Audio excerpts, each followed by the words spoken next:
Former Vice President Dick Cheney died at the age of 84. His family says he died last night due to complications of pneumonia and cardiac and vascular disease.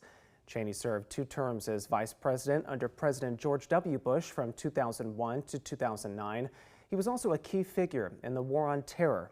Here to offer some more insight on the legacy of the former vice president's political career is Professor Alain Sanders, who is an attorney and a political science professor.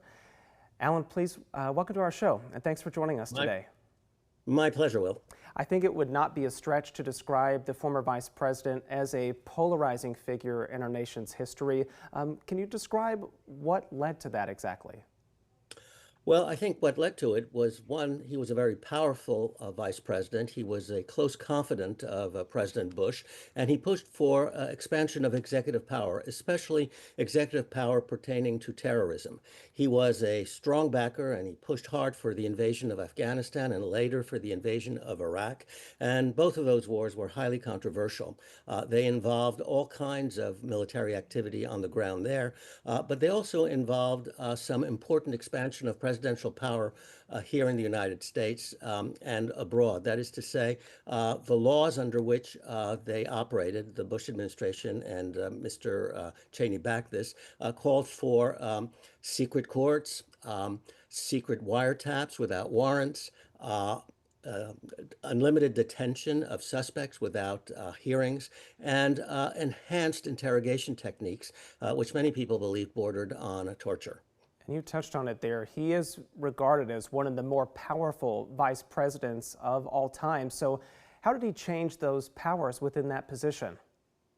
Well, he was a close confidant of the president, and he made sure that the president always heard his views. It was always said that frequently, more than frequently, he was the last person to leave the Oval Office after staff meetings, so he could talk privately to the president about what he believed had just been discussed and what his point of view was regarding what had just been discussed.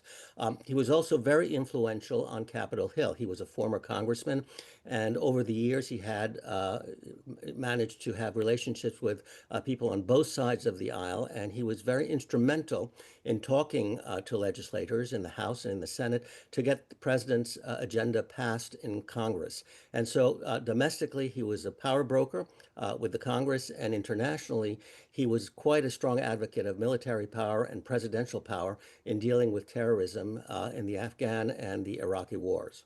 And toward the end of his life, he was a pretty outspoken opponent of President Donald Trump. So how do you think that that's going to factor into the ways that he is remembered, at least today? Well, you know, he was a neoconservative that believed that America's role in the world should be preeminent and that the United States should wield wide influence around the world to protect the national security of the United States, particularly in a world of terrorism. President Trump advocates isolationism. And so evidently, Mr. Cheney saw the isolationist tendencies of Trump and in the MAGA wing as endangering the national security. And ultimately, he turned against Trump and ultimately announced that he was going to vote for Kamala Harris in the last presidential elections. Well, that is Professor Alain Sanders. Professor, thank you again so much for taking time to share your insight about this moment. My pleasure, Will.